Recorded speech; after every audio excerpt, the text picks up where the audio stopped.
Hey, welcome back to Coach All Writes. In today's video, we're going to talk about how to situate an issue in a broader context as a way to potentially earn the sophistication point in an AP Lang essay. Before we get started, I want to give a quick disclaimer that the sophistication point is actually incredibly rare. So while it's desirable, it's important to recognize that just implementing these tips alone does not guarantee the sophistication point. That being said, if you implement some of these tips, it can help improve your commentary.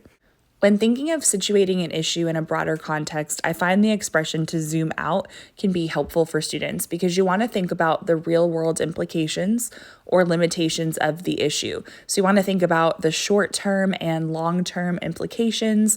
Situate the issue in a broader context by connecting it to the future. Think about the societal impact of the issue. That can help as well. It's important to realize that sophistication has to happen throughout an essay. So one single sentence that attempts to situate an issue in a broader context is not going to earn you that particular point. So you want to make sure that you're actually developing these ideas, and as you do that, it'll develop your commentary as well. Now let's talk about how else you can do this. So you want to go beyond the provided sources or the passage if it's RA, rhetorical analysis. You can connect to relevant outside knowledge that you have. Maybe it's historical knowledge, maybe it's current events. In some situations for synthesis and argument, you could perhaps, if the topic lends itself to this, connect to personal experience. Just make sure that it's relevant personal experience.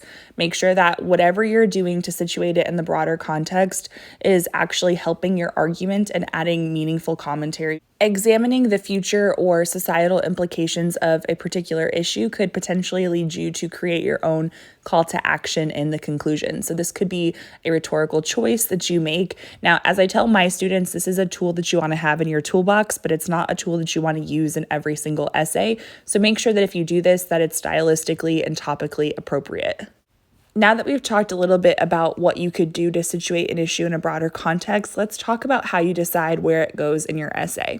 So if I'm being honest, a lot of students sometimes struggle with pacing and they might not even get to a conclusion if they're working on their body paragraphs. So for a timed essay, if you don't get to a conclusion, then try to incorporate some of this as commentary in the body paragraphs. However, if you do get to a conclusion, one technique that you might try is to situate the issue in a broader context in your introduction, perhaps by connecting to historical data or something like that, and then bringing that up in a slightly different way in the conclusion. So you don't want it to be a carbon copy, but you want to perhaps create a connection between your intro and your conclusion. So again, you want to plan out your essay in advance and really be mindful of the pacing to figure out where this belongs in your essay. Now let's look at some examples of what this could look like using previous AP Lang exam prompts. So let's start with one of my favorites, the library synthesis. So if you're trying to situate the issue in a broader context, you might be able to connect it to some personal experience that you have with going to a library. So for instance, at our school during the pandemic, they actually had a bookmobile, and it was a way to have virtual instruction, and it provided students with access to books and Wi-Fi, which was an extension of the library. So there could be some good commentary about that. And that could go in a body paragraph, or it could go in the intro or conclusion. You could also talk about personal experience. Maybe you grew up going to the library and you liked the classes and the idea of checking out books. Maybe it made it more affordable because the programs were free. So personal experience could be relevant for this particular prompt. Just as a reminder, with personal experience, you want to make sure that it is relevant personal experience.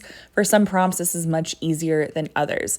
But another prompt that we could talk about would be the locavore prompt. So the idea is that a locavore is someone who eats food that is grown within 100 miles of where they live. And so depending on where you live, you might actually be able to have a unique perspective on this. So a couple years ago, one of my students wrote a very interesting section of commentary about how the idea of being a locavore was not applicable to that family's lifestyle. So thinking about the local farmers markets and when they're open and when her parents work and how busy they are, it just simply wasn't practical. So there was a lot of really unique insight, and it built off of one of the existing sources. So the idea is to take what the sources say and see if you can connect it to your own personal experience, if relevant, or historical knowledge, current events. So you want to make connections between what you're provided with and then what new information you can contribute to the conversation. In terms of situating an issue in a broader context, connecting it to current events can be really helpful for synthesis prompts, because if you think about it, the synthesis prompts are written multiple years in advance. And because they require sources, those sources had to be written before the prompt was made. And if you're looking at a previous exam's prompt, then chances are some of the sources might be a decade or more old. So you can incorporate new information by connecting it to current events that did not happen when the sources were written. And one way to do this would be with the monuments prompt. So you can connect it to events that happened in 2020. If you remember, there were different instances in which statues and monuments were destroyed and taken down. One temptation, though, is to generalize. So I actually just did that previously because I said, oh, there were some statues that were destroyed or taken down, but I didn't actually give a concrete example. So it'd be helpful if you can give an example of a specific statue or talk about the person that it represented and talk about why people were offended or why it was vandalized. You want to give as much concrete details as you can. Don't assume that just because it's a current event that the person reading your essay knows what you're talking about. So you want to fill in those gaps because that creates credibility for you as the writer. Specific evidence will go far. If you generalize, it's going to weaken your essay.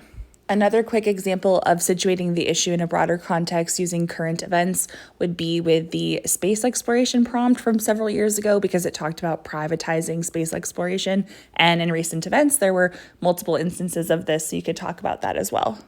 Synthesis and argument are very similar in terms of how you situate the issue in a broader context. So let's switch gears a little bit and talk about how you could do this for rhetorical analysis. One thing you want to keep in mind with rhetorical analysis is that you don't want to lose sight of the task. So for rhetorical analysis, you need to focus on the passage and examine the rhetorical choices and connect it to the purpose, message, or argument. Really think about the rhetorical situation. That being said, context is part of the rhetorical situation.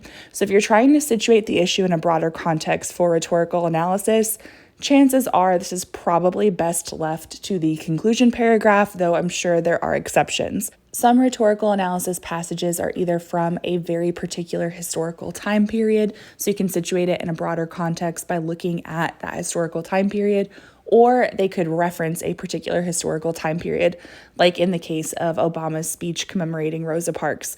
So we could look at how the country has or has not progressed since the civil rights movement. And we could also think about how the country has or has not progressed since Obama actually gave that speech. We could do something similar with Madeleine Albright's commencement speech, because that speech was from 1997. So we could look at the extent to which her message from that speech regarding perseverance is still relevant today. As always, if you found this video helpful, please do me a huge favor and click that thumbs up button.